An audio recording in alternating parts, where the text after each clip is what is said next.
Okay, before we begin, Award would like to acknowledge and pay our respects to the Gadigal people of the Eora Nation, who are the traditional custodians of the land which we broadcast today.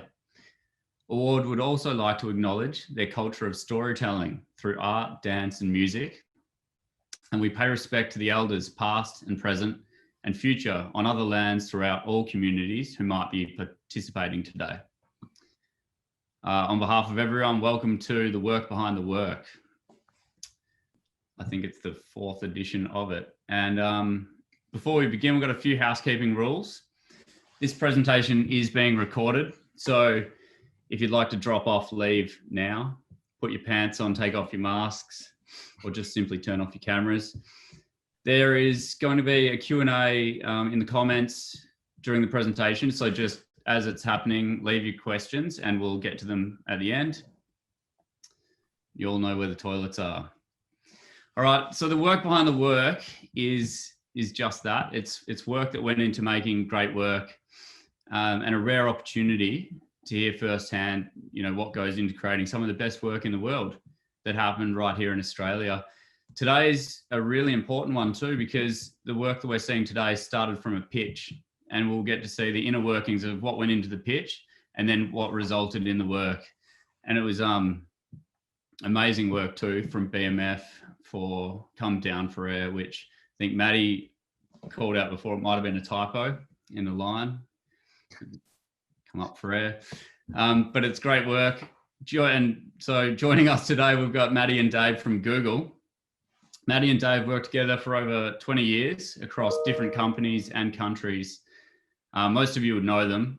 They've worked at Glue Society, Droga, TBWA. They founded the Special Group in Australia, and now they lead the Google PI team, which no one, quite frankly, knows what is. We think it's a private investigation firm full of tech nerds, and they are helping us sponsor this show. So we really appreciate Google. Thank you, guys.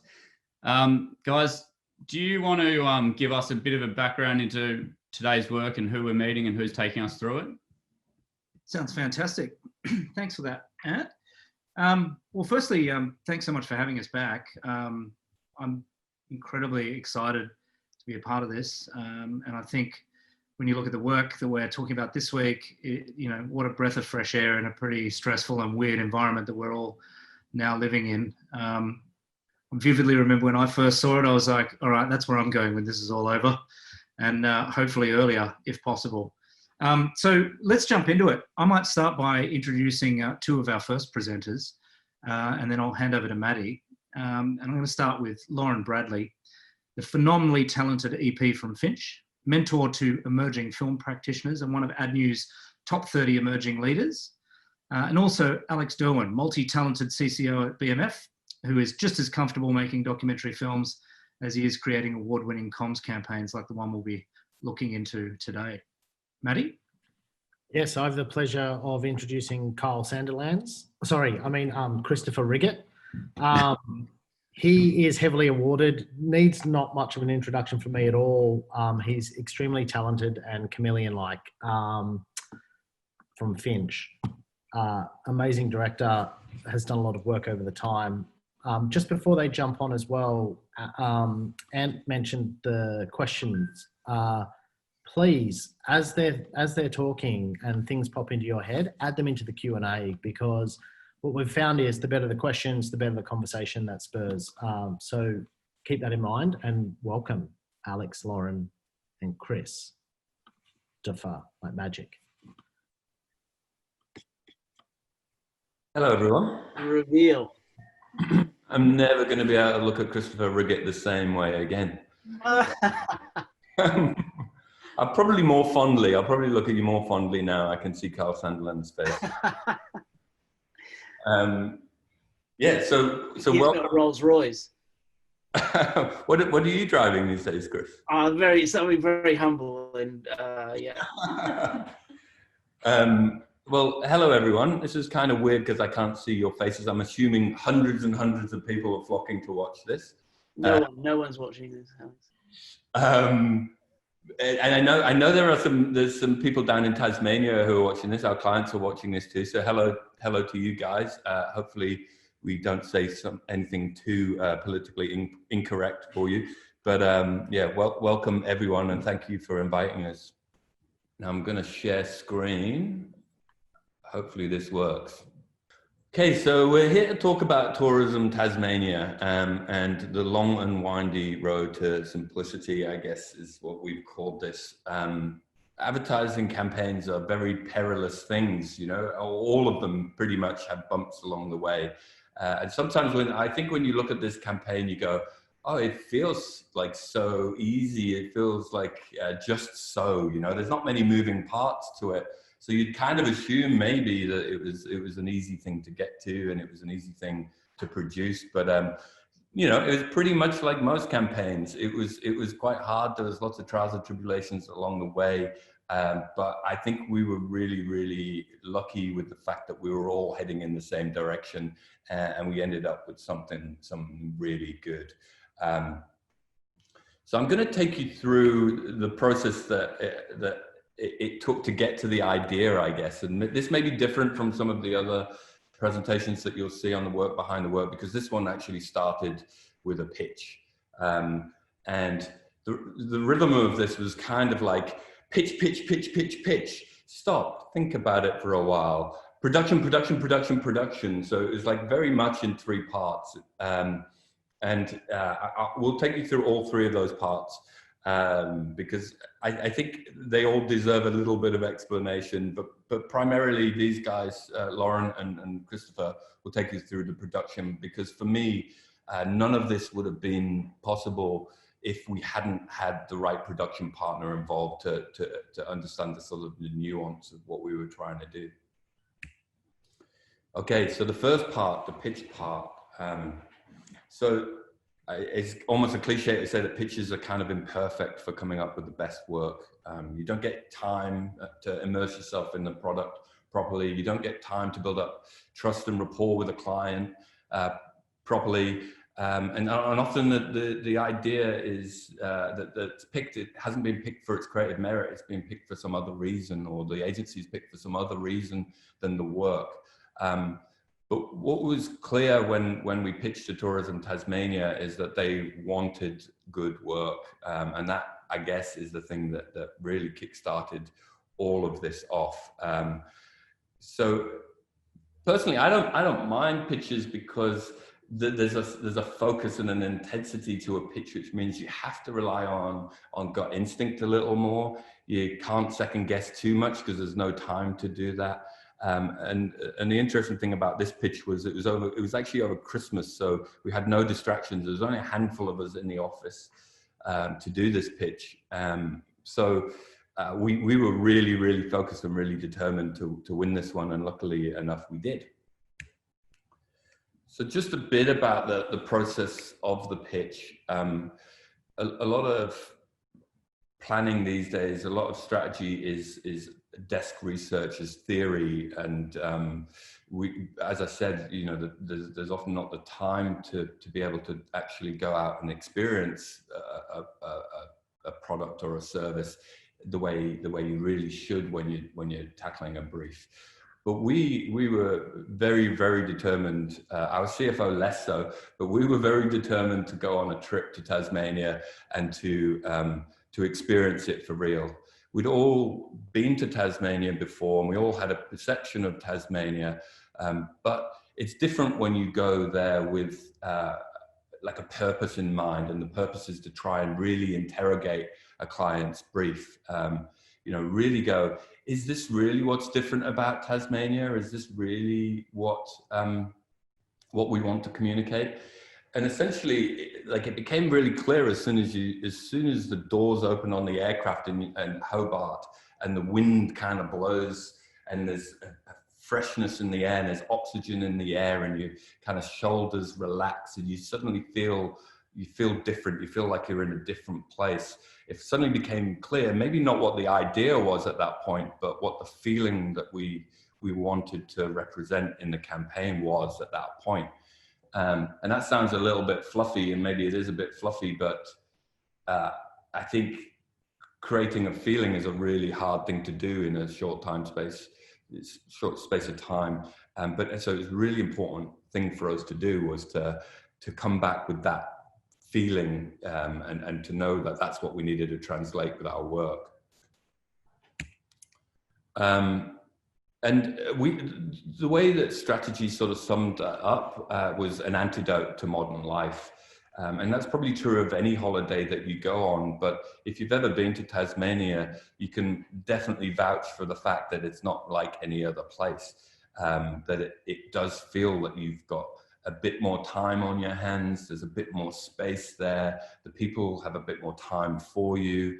And it is the antidote to everything that pisses you off and annoys you about living in a city. Even a beautiful city like Sydney, you have these kind of really brief moments of interactions with other people, usually while you're looking down at your phone, and you can stare at a view, but only for a very brief period of time because you're on your way somewhere else. Tasmania felt like you could put all of that aside and you could really just soak it in. So this idea of an antidote to modern life was the positioning that we were heading for.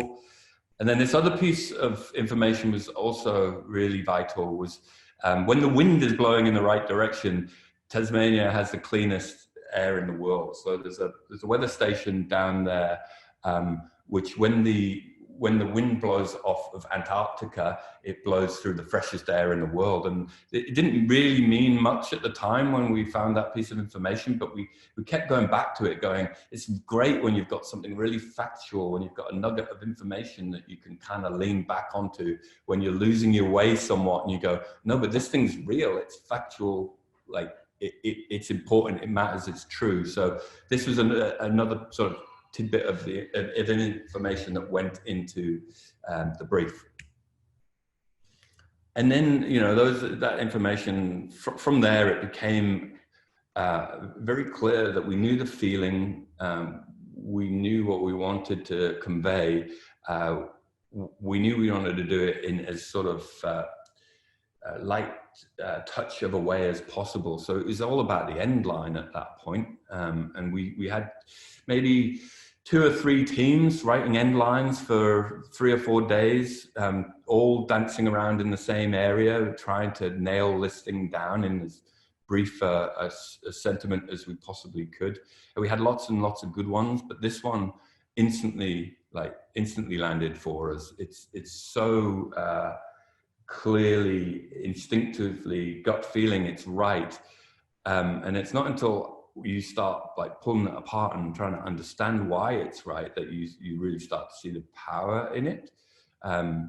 So come down for air. Come down is obviously a warm and invite, a call to action, which is really important in a tourism campaign.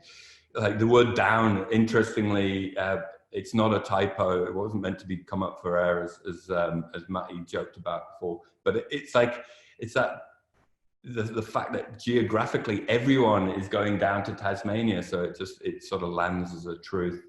And for air, air can mean literally oxygen, but it also air means so much more. It means sort of liberty and freedom. So all of these words put together just had a power to them. And the writers didn't come at it like that, like a tick box, but it did satisfy so many things in those 4 words that we just kind of intuitively knew it was right. I just wanted to share a couple of the slides from the actual pitch deck. So this is the write-up that we had. We had a whole load of strategy before that getting us to this point, but this was the slide that really summed up the thought for us. Modern city life can feel suffocating. Many of us live busy, crowded lives full of pace and stress. In Tasmania, you'll find none of those, but it has so much more to offer than their absence. It's not just a break. With its rich experiences, warm people and pristine nature, Tassie actually nourishes you. It gives you space and time to think, to feel, breathe, and be inspired.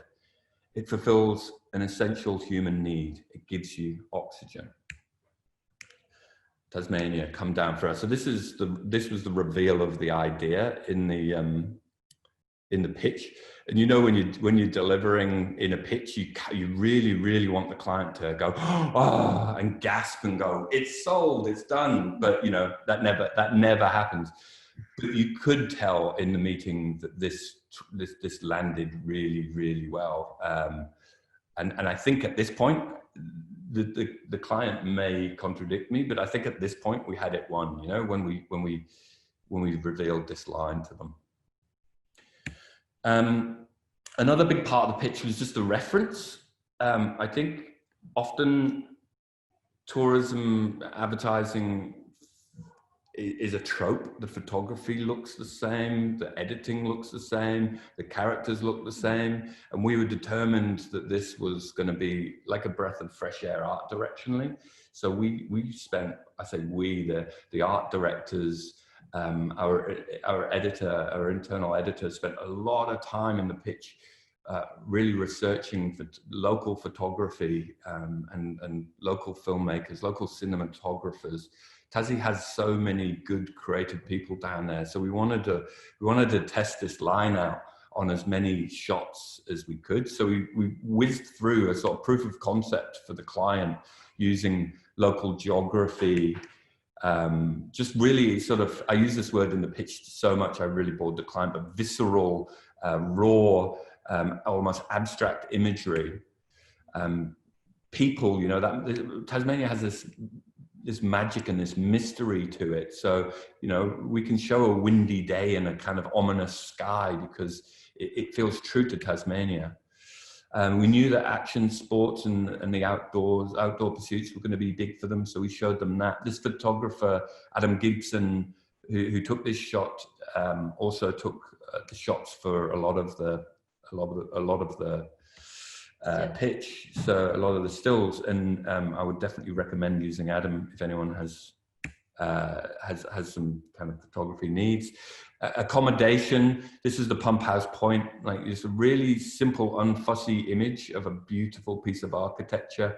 Kind of almost feels like this hotel has kind of escaped into the middle of the lake to take a breather.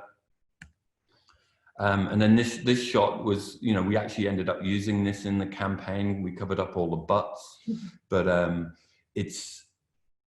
again, it's a sort of evidence that air doesn't necessarily just have to mean space and escaping humans. It can also mean sort of joyous abandon too. And then produce. And then this shot here, I was like, if this line can sell a really dodgy, uninspiring, soggy day, then it's a really fucking good line. And I think it's kind of personal, but it's I think this picture works really, really well with that line. And then last bit on the pitch, I think when you're conveying a feeling, nothing does it more so than film. So we created this for the pitch as well.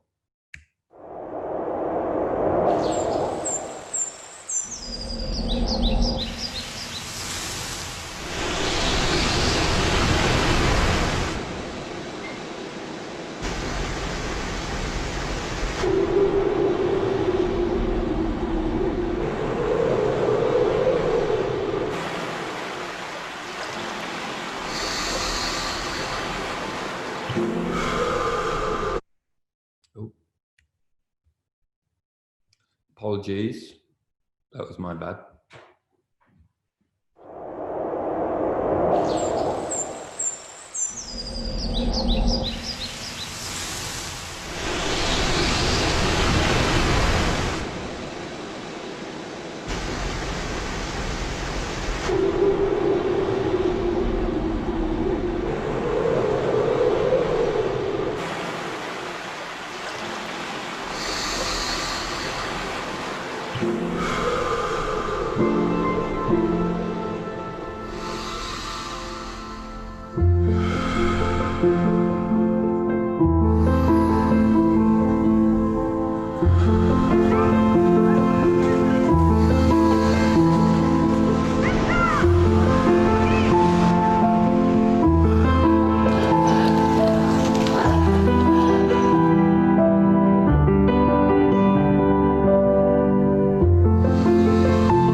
obviously that, that sets a really good mood and precedent, and in a way that like verbalizing that couldn't have done.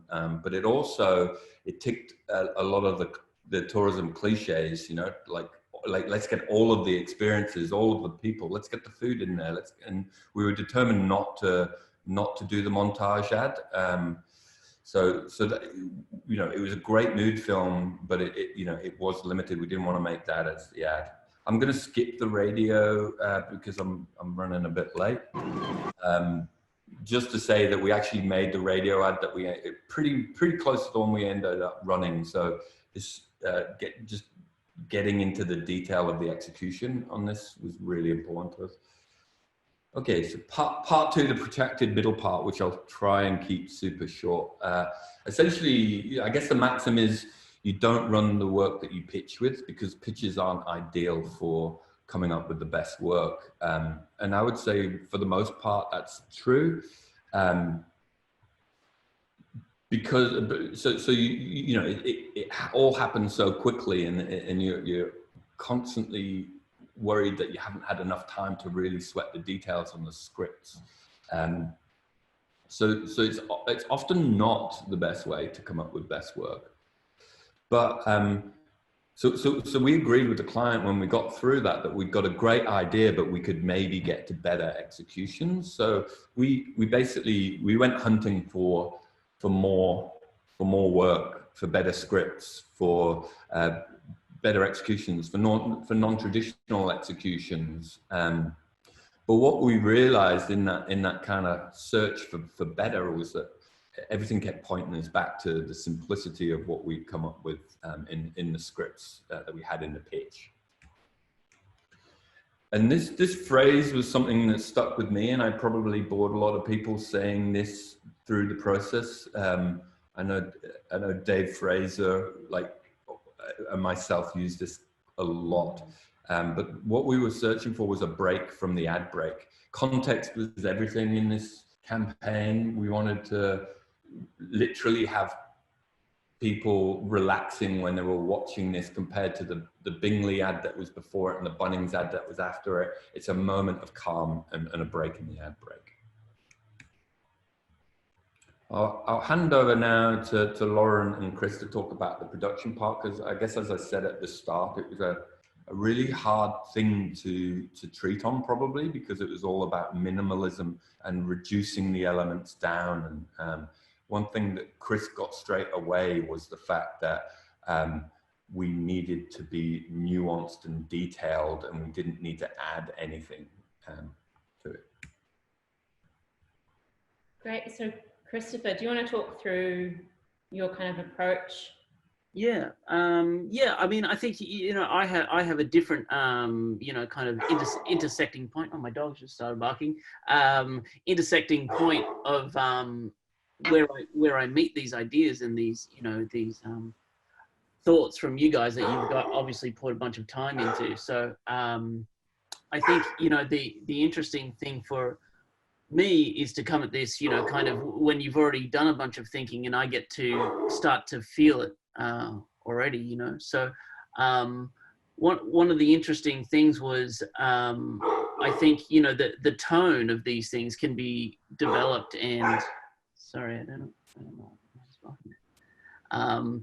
But I think, that these can be realized in a lot of different ways, even with all this underpinning and everything. But the tone, I guess, is the thing that was quite attractive to me, and I think, the exciting bit, I think, is one of those things where the strategy and the feeling of the advert was, kind of doing the exact same thing as what I was wanting, I guess, in my personal life a little bit, which was at that time, I think, just kind of finding a moment to have a rest, And so I think I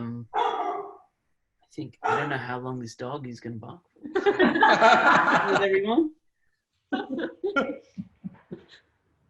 All right, he seems to have settled down. So yeah, I think, no, he just doesn't like me talking, I think. Hang on one second. All right. Well, while Christopher sorts out the dog, I'll just have a It's okay. No. So I think, you know, the interesting thing was that you know, this kind of campaign that kind of comes along, and suddenly it's like it's in search for a place to sit and rest, and, you know, kind of a delve into the craft of, you know, kind of being very minimal and seeing the essence of nothingness kind of comes along. So I think that's the exciting bit, you know, I guess. So when you first read the scripts, you're like, oh, you know, it's kind of overwhelming, the possibilities that this could be crafted and you know, the way it could be realized. And, you know, obviously after that, you know, you start to get made aware of the various, you know, kind of production constraints, or, you know, kind of thoughts and the things that aren't possible, or the underlying issues from everyone, you know, that I think, you know, starts to, you know, inform you of you know, what you can't do, you know, and that all that kind of curbing has a way of creating its own thing. So yeah, I think you know, realizing again, if I was to do it again, yeah, what were you saying, Christopher, like in terms of not pushing it too far, like just realizing more from like a photographic approach how important it was to really capture what it was, you know, the moment for what it was, rather than trying to overcomplicate it. Well, because obviously you know, what the process is that you send it out to a few directors, and like there's a big part of you when you go, if you break these scripts down, it's like woman walks uphill, has sandwich. yeah.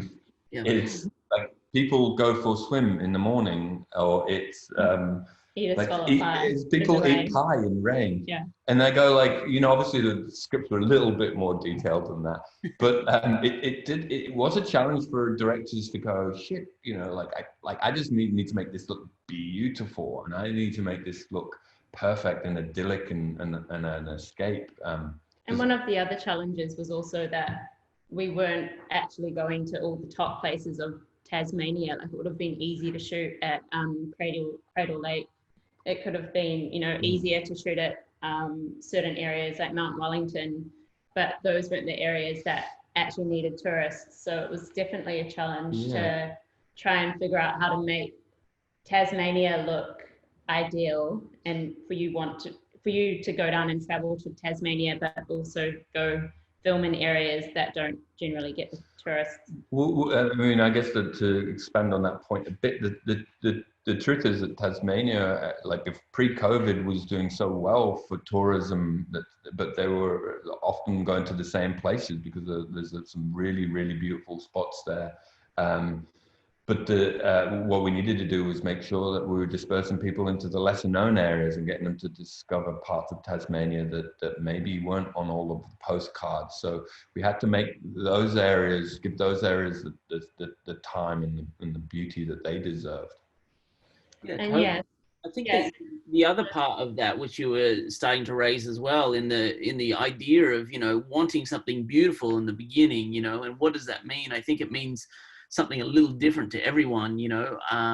I think all that I was very conscious of in trying to strike a chord with beauty was not to make it a postcard, because I think that would be like a really boring or a very familiar route to do within a tourism commercial, of make everything look perfect and make the waters look really warm and nice and crystal green and so forth. And, you know, so even within, you know, someone eating a sandwich, you know, I think there was a you know, kind of slight reserved nature, you know, to not make it too pretty, you know, not make it too, you know, kind of like a, yeah, you know, so while being sensitive to it being a tourist commercial and making it, trying to feel pretty or try and bring something to it, you know, how do you interpret it a little bit more, you know, like a painting, or add elements of being imperfect into it so that it doesn't just look like, you know, something that bores you in a travel catalog, you know.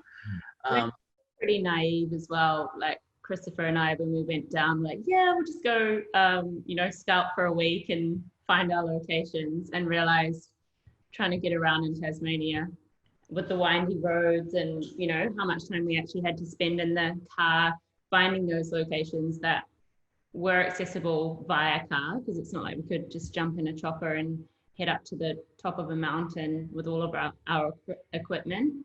Yeah, I think the more we got into it, the more we got kind of hit with, you know, the problems of trying to create within our, you know, kind of areas that we had kind of been mandated, and find the things that will, you know, because there was also, you know, in a schedule, we only have, let's say, a week of pre to go and find these things, and we added up all the driving time, and it was going to take us about that or something. So I think, you know, that's without seeing multiple options for multiple things and so forth. So I think there was a little bit of a... Yeah.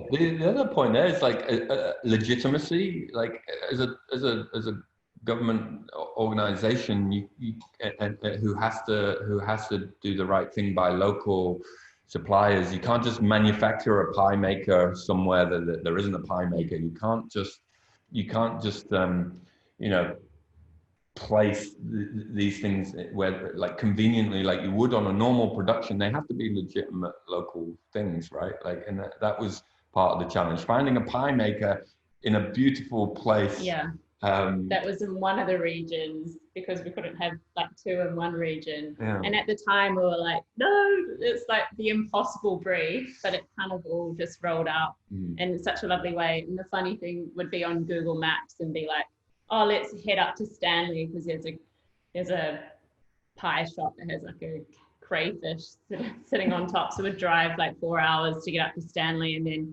some new glass man has like moved into town and like redone all the buildings, and it looks like it's not point anymore. Yeah, you know. So like, okay, well, we're up here. Is there anything else we can find? That's probably a good one into shifting sets. So I guess through the whole of production, we always had something, which is what, you know, makes for a fun production, I guess. But one of the fun ones, I guess, was on the last day for scallop pie, we ended up having, for another reason, like the day before shooting, lost our location, and it just ended up being a blessing in disguise. We had to, you know, find it, and I would say that this is where trust and communication really set in through the whole process, from client to agency to production company. Like, we definitely were giving each other a hard time through the whole process, but everyone had each other's backs. We were all working together through that. You know, I remember on Australia Day having con calls with Alex and the client, and just, you know, everyone were pushing each other so hard, but it was always in a really lovely way. Yeah, so, there was a shared ambition, which was to do really good cut-through work, and that was all we needed to get us through some of these trying times. I mean, I remember what Loren's talking about when the location shifted on the last day, and I had to do a call with the client. There was a client on the set, and there was another client. I should probably wave because they're watching, and we had to do a conference call talking about this new location that the crew was scouting out there and then, and I had to describe it, and we were showing Google pictures. I mean, they knew the place, but they wanted to know the angle that we were shooting for, and we had to move the whole set overnight, and it was one of those things that I can't imagine that ad now in another place. Yeah. Yeah.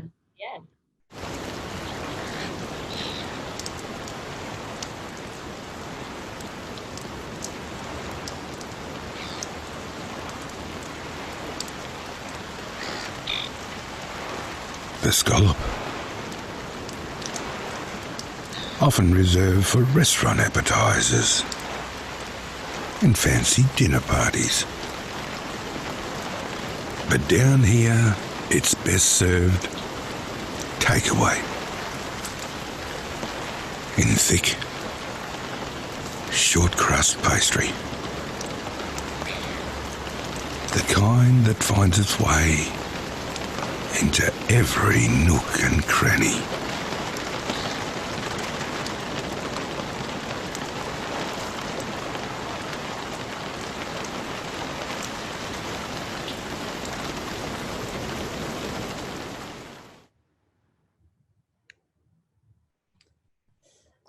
So this was just another production challenge that we had, which essentially when we were shooting the mountain shot, we really needed to get this beautiful shot, beautiful vista. But obviously there's a lot of rules and regulations about protecting the flora and the fauna around these beautiful locations. So we had a back and forth about where we could place the camera equipment and the crew, where the talent could be standing, and it was quite stressful for you. Yeah, it was fun. I think something to say here, like, it makes sense. Like, they didn't want us to go off track. There's no point bringing tourists down to Tasmania and then putting them into danger. But what was really important for this to work was to have, you know, everything in shot means so much. And yeah, the shot that we were that would be following guidelines would have like chicken wire and things all through shot. So yeah, it was a bit of a, I think we've got maps of it here. It was a bit of a journey. So we ended up finding the perfect place, but it absolutely took a long, long journey. And there was a lot of conversations about where we could be and where we couldn't be, you know. So it's kind of like when you get the brief originally, you think, wow, yeah, I can just point a camera anywhere. Tasmania is great. And then you realize there are so many factors that, you know, end up, you know, filtering through everyone's criteria, that it means that these shots, you know, come about, you know, should be.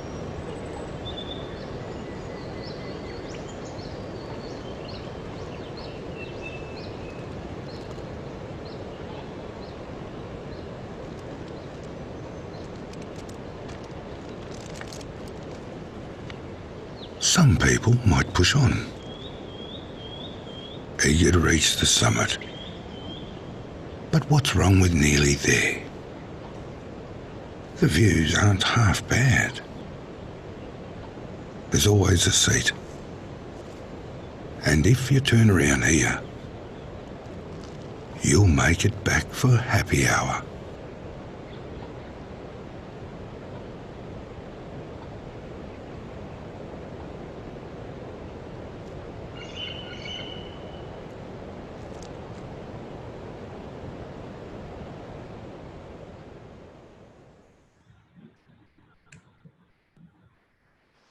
So obviously there was a really deliberate aesthetic there. Well, I say really deliberate. It ended up being a very deliberate aesthetic to do it in one shot, but there's a lot of risks in doing something in one shot, and there's a lot of, I guess, kind of pluses and minuses for it. And the interesting thing is we didn't go into it going, this is a one-shot campaign. We thought it could be, but it transpired that through a whole load of different circumstances that it definitely it felt like it was a one-shot ad. Chris, do you want to chat about? Yeah, I think the one-shot thing answered a lot of the, you know, kind of thoughts and tonal pursuits within the setup and the strategy.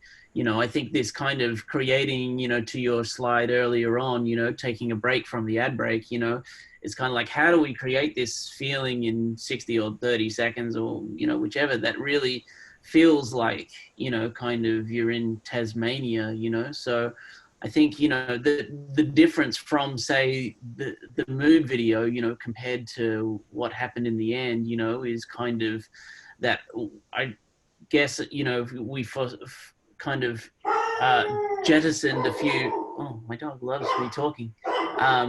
We jettisoned a few, you know, kind of things in the pursuit of the feeling of what it felt like in Tasmania, you know. So I think that's where it started to come together, was like, you know, this kind of downbeat of a, you know, very, you know, kind of observed view of the landscape of people. We weren't up in people's grill, we're away where they become a part of the landscape, you know, the people that we're looking at. I think, you know, even their activities were slightly disguised. You know, you can't see the scallop pie in the scallop pie commercial. You can't, you know, you can't see the person eating a sandwich in the sandwich commercial, but you do feel you know, the presence of the place and that, you know, this kind of vessel in which you can come down and rest and breathe and get away from chaos, you know. And so the obvious solution looking back now is like, well, it should just be no cuts. It should be an honest, you know, kind of moment spent with Tasmania, you know. So I think, you know, there's definitely moments when, you know, we thought, is this going to be exciting enough? Is this going to be interesting enough? You know, if you cut away, you could get beautiful, you know, kind of particles of sand, you know, being washed over by water or, you know, whatever it is, you know, but like it will start being less true to, you know, the line and to the strategy of like taking a moment away into, you know, this kind of downbeat. So it quickly made itself known that one shot kind of was the way. Obviously quite a scary thing to do, you know, when you're trying to get the one shot that answers everything, that seems interesting enough not to just, you know, kind of be bored by it, you know, that is doing something. It was definitely waiting for that perfect key moment, you know. It was like a 5-day shoot, the light, like everything, you know. Yeah. You know, when you look at it, like, you know, the sandwich eating thing, you know, it looks very simple and easy, but like, you know, trying to get the equipment, you know, up a mountain and assembled in the spot that you need it in the dark, so that, you know, that shot only really exists for 5 minutes, you know, before the sun. We turned up for bare fires and the whole beach was just full of seaweed, so everyone had to remove all the seaweed. Yeah, that's right. We did a recce the day before, and then we got there in the morning at dark to film, and someone switched their torch on and the entire beach was just caked with seaweed everywhere. And we're like, okay, well, we'll show you that one. Yeah. We've got 10 minutes till we... So...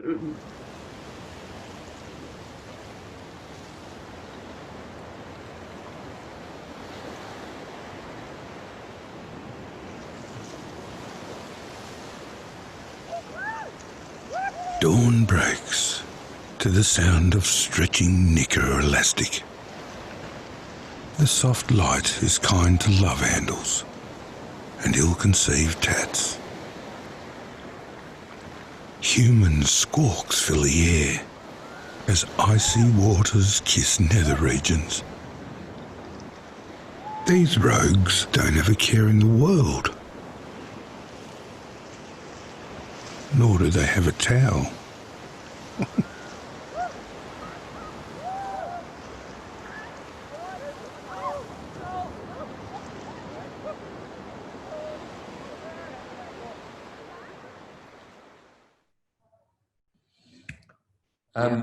We're pretty close to the end now, but like I just thought it was important for us to talk about detail. And it was something that through the whole process, a lot of us got hung up on detail. And, you know, we had some hilarious conversations, but honestly, that they were very worthwhile having. One of the conversations we had was what's in the hiker's sandwich. And in the original script, it was a crisp sandwich or a chip sandwich. And I was obsessed with it being a chip sandwich because I wanted to hear the crunch of when she pushes down on the sandwich. I wanted to hear that crunch because there was some sort of nostalgic kind of thing for me, and it just felt like a really nice, odd moment in this serene setting. And I think we must have had 2 or 3 meetings about what's in the sandwich, and the client was very much like, well, probably not. The meetings weren't probably entirely about that, but we definitely touched on the sandwich multiple times, and I was like, it has to be crisp. It has to be crisp. And the client, understandably, was like, could it not be something more like a Tasmanian, like an apple, like a piece of Tasmanian produce? And the funny thing is, what we agreed on was a compromise, which was it was going to be a crisp sandwich with Tasmanian cheese in it. And when you look at when you look at that ad, right, you go like, why were you debating what was in the sandwich for so long? Like, why? Like, and honestly, it's a fair question to ask, but that rigor around the detail was really important with everyone, and I'm glad we had those conversations. We also, another conversation we had a lot on the Icy Dip was about the first line, Icy Waters. kissing nether regions. And, you know, the client was very ballsy, and we're like, ballsy, sorry, bad choice of word, but they were like, yeah, we want that sentiment in there. We want that line in there. It really kind of makes it different and funny. But they had a question around the word kiss. Should it be kissing nether regions? And so we had a couple of conversations about whether it should be kiss nether regions or touch nether regions or glance nether regions. And honestly, like I was very, very keen on the word kissing. Kiss, and I think it just felt like the right word, and I couldn't really explain why, apart from it just felt more poetic. And honestly, like touching nether regions is probably no better than kissing nether regions. So anyway, just the insight there, I guess, is like sometimes the details do really matter. Sometimes they don't, but sometimes you actually don't know until later. So it's worth having those debates about the detail. I think this is the final ad show.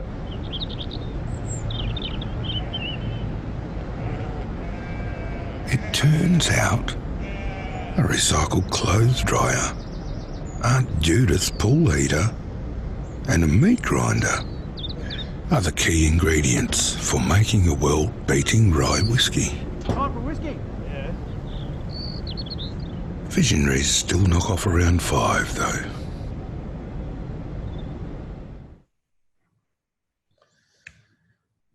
Okay, I mean, essentially, like, this is the second last slide.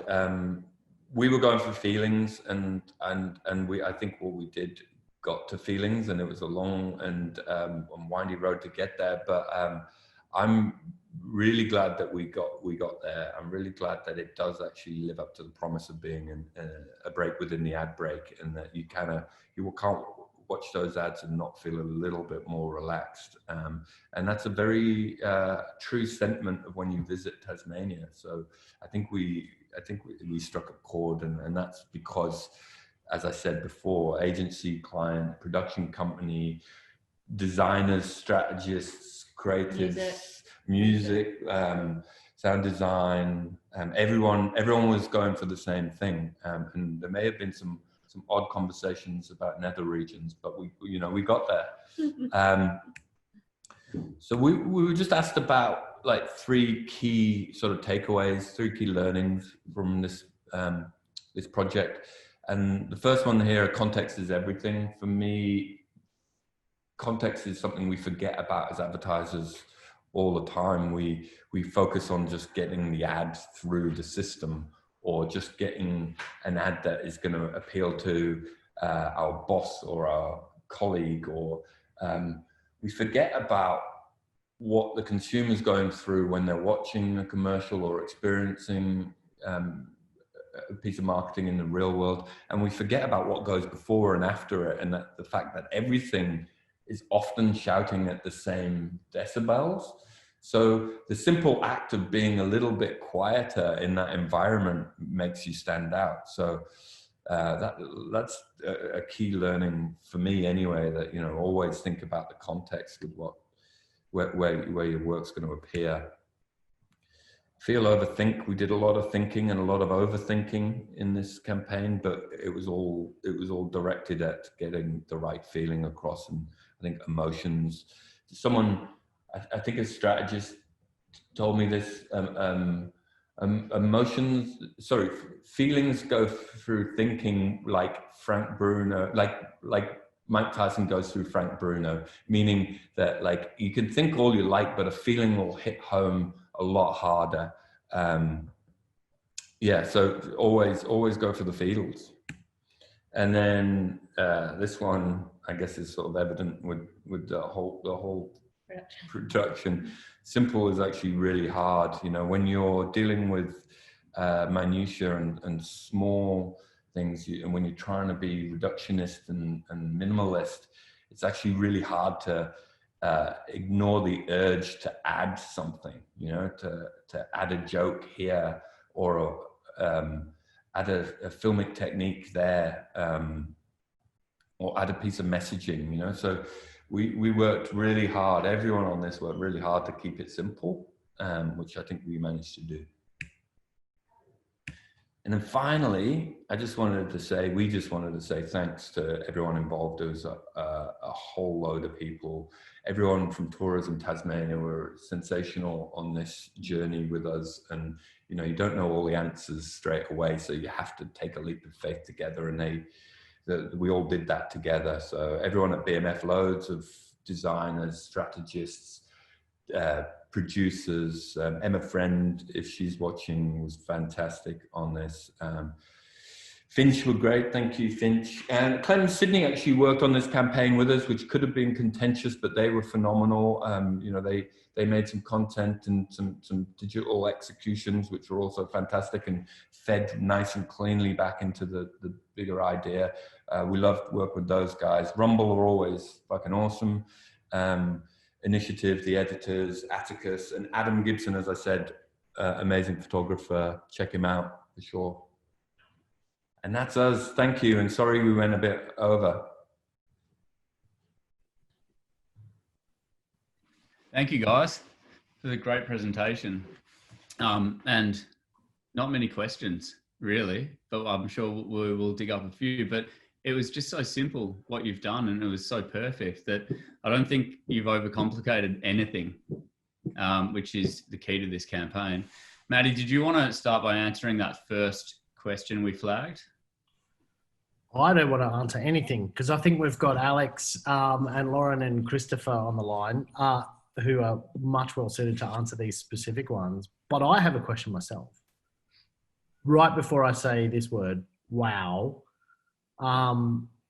that's a tremendous piece of work and like brand platform and campaign. And it's interesting, you were speaking about the work that went in behind it to attain simplicity. And then you were also talking about looking for disruption so that it would sit different to what's around it in context. But I kind of feel like what you actually created was something really familiar based on truth. Like it's a really, really well told truth. And I'm kind of interested, like, you know, in the tourism world, you look at the upper funnel. So you're trying to build desire and that's kind of going to get you down to Tasmania or up, depending on which way you look at the map. But I'll be super interested, because it is so truthful, what the repeat visitors are like. Because after going there, whenever I see that work, I look at that and go, oh, I want to go back. Because it is like a moment that I'm familiar with. Yeah. I think you're right. Actually, familiarity, I think tourism advertising tries to be aspirational often, doesn't it? And it's like beautiful people in beautiful places doing amazing things. And I think people have got to a point where it's like they tap out because it doesn't feel authentic. So yeah, I guess these do feel familiar and authentic, but beautiful as well. So yeah, that's a very good point. I hadn't thought of it in those terms. I think maybe it's natural for creatives to want to do something super authentic, and just the sort of the mechanics of what we do, and the sort of the muscle memory of what we do, and like it forces us into these familiar places. You know, you go to cast a commercial and you get back the same types of people all the time because they assume that's what you want. Or you go to a voiceover artist and they give you the sell voiceover because they think that's what you want, because that's what they've been doing so much. So like, you always, for me, and I think for most creatives, it's like get rid of the bullshit, get rid of the sheen, and be real. But I think you had a sense of that when you wrote them. I am imagining, because you wrote a script about a cheese sandwich or a crisp sandwich, rather than someone jumping off of a cliff with a parachute on or something, whatever it could have been, something very sensational. So you already were focusing on very personal, intuitive experiences, which I think is the thing that kind of translates into this kind of more humble, more real, more tactile kind of thing. Yeah. Yeah. We didn't. I don't think we actually did that. I mean, I say we didn't do it intentionally. There was obviously some intention there, but honestly, like I think about it, I didn't write the script. Someone gave me the scripts, and I'm like, oh, it just feels good. That feels right. Like, and I never thought about it until Matty said it. That yeah, like familiarity was probably part of the reason why I loved them when I read them. Hey, Alex, there's been a few questions directed towards you and maybe a few up and coming copywriters who want a few tips. And I'll just sort of summarize all the questions maybe into one. There's talk about how do you get to write? Do you have to write 100 headlines to get to one? And also, what came first, the visuals or the copy? How did you find the tone of this campaign? Good questions. I think if they are a junior, I would say, yeah, like write as many as you can, because it's kind of like finding your voice as a writer is a long journey, and you're constantly trying to better yourself and be able to write in different voices. And the only way to do that is just by writing a fuckload, you know, like, sorry for the oh, exactly.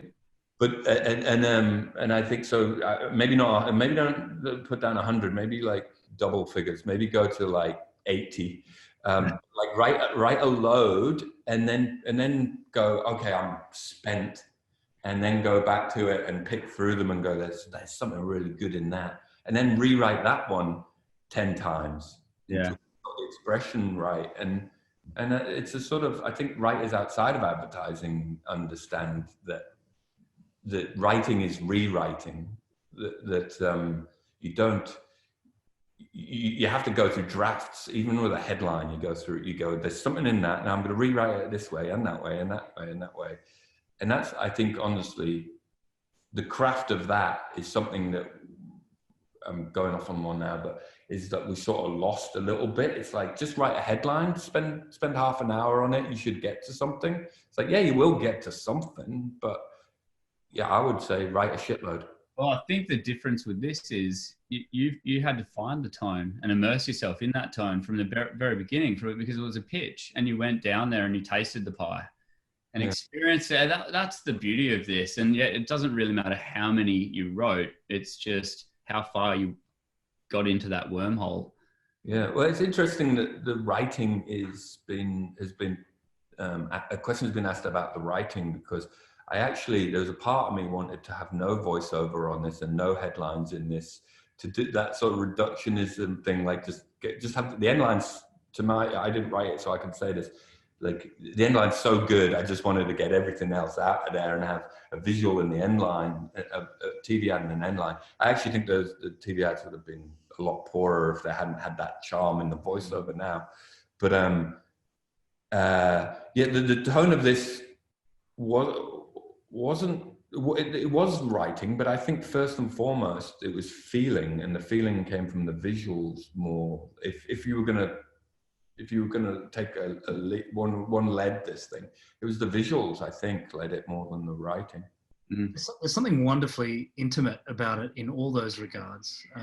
You know, the voiceover is super warm, not shouty like half the other voiceovers on television. And the portraiture, you know, even some of those stills with the little beads of water on glass, you know, just makes you feel cozy when everything outside feels so kind of elemental. I'd love to know what things you almost did, but didn't, that would have ruined it. Oh God, so many. And honestly, I think we were all each other's sort of sense check on this. I think Christopher pulled us up a couple of times and said, no, the purpose of this is that. And so I think we all, I mean, Chris, can you think of an example? Yeah, I can't remember the exact moments where we, you know, would have gone wrong. I mean, I feel like every production is on the cusp of completely going wrong all the time. You know, but yeah, I don't know. I mean, I think it was a very sensitive campaign, and I think you talked a bit to the fact of when you start stripping elements out of something, the elements that are left, you know, have a tremendous importance suddenly, you know. So like every time we did less, you know, it was like we had to be more solid in the thing that we were, you know, kind of doing. So I think that was hard. I think, you know, some of the, you know, the logistics and things and items, you know, that we almost had and almost did, you know, were kind of, who knows how they would have, you know, better or worse, you know, if they were, you know, kind of going to be more interesting or less interesting. It's kind of one of those things that you never get to tell until, you know, the one thing that you did do is presented and presents itself. And I think that's something else, is that, you know, sometimes, you know, the design of things, you can only design things so far, and then it comes down to even something like the weather in these ones. You know, it's like if the beach had been overcast and had been really windy, I mean, I would have quite loved that, because I think it would have been quite real in Tasmania, but it turned out it was a really lovely morning. And so there's a little part of you that kind of goes, oh, yeah, it looks a little bit postcardy, you know what I mean? But like, but yeah, you know, I think they're kind of things that are slightly out of your control, you know? So you got to embrace and adapt to what's in front of you, you know? I've thought of a very specific one, and this basically enables me to hang shit on Steve McCardle if he's watching. We had a discussion in the car on the way to presenting the edit about whether to voice over the end line or not. And I was like, absolutely, we shouldn't, because he changes his voice from an observer and a kind of casual, like, I'm just kind of having a chat with you here, to I'm the voice of the brand and I'm trying to sell something to you. And I mean, but I mean, I was sort of, I say absolutely not. There was part of me going, it is such a killer line though. Like if we voice over the line, maybe the line will land harder and the ads will land harder. And we disagreed on the taxi on the way to the edit to that. And even when we were, sorry, I'm sharing too much now because the client's watching, but even like, he was like, well, I'm not sure about this. And when I presented it to the client going like, I really believe that we shouldn't voice this. And they were like, yeah, agree. And so there was a moment there, like where we could have flipped it into something that's a little bit different. I think there's two other things that I just remember while you're saying that, you know, where it could have gone wrong. One was on the idea of not using music. I think was a bigger decision than we gave it credit for, because I think hearing the natural sounds and the non you know, kind of atmospheric nature of music, you know, presented a very, you know, real version of what Tasmania is versus what, you know, the more poetic version of. So I think that was a, you know, kind of a good call in retrospect, you know, because it was, you know, it allowed us to access that authenticity of the place. And the other one was just exampled by something that is in the beach ad. And there were some telegraph poles which were on the horizon of that ad, which I remember everyone having a big powwow about, you know, shouldn't we either take them out or frame them out or, you know, that type of thing. But it gave it a sense of not being a tourism spot, you know, and it's such a tiny little detail, but yeah, it kind of makes you feel something like you're not being as manipulative, maybe. You know? The distillery as well with the talent, like that was the distillery man, wasn't it? And I remember debating, we were like, no, we need this guy because he looks so Tasmanian, and, you know, using the main talent, like using that authentic guy, like the guy that you see there, that's his farm, that's his whiskey distillery. Like makes incredible. So we turn up there and we're like, oh, we have to shoot here. Yeah, so he said, I'll stick your head in a washing machine, you know. Hey, guys, we're I think we're running over now, and it's been an amazing presentation. I might just wrap it up by giving 10 things that I think we can learn from this presentation, if you don't mind. Yeah, awesome. The first one is don't pitch against Alex Derwin or BMF because you will lose. Number 2 is experience what you're selling. Like go down there, live it, breathe it, because you've got to understand it first. 3 is pull apart your tagline and give it another 50 words to sell it, even if it's 4 words. It's a really good trick. I'm still trying to figure out how you get Chris Riggert to pick up the phone. Hasn't called me back lately. What goes into a sandwich? You craft everything. Details really matter, and you guys just proved that. You focused on everything. Like the chip sandwich story was incredible, and then it didn't end up being that.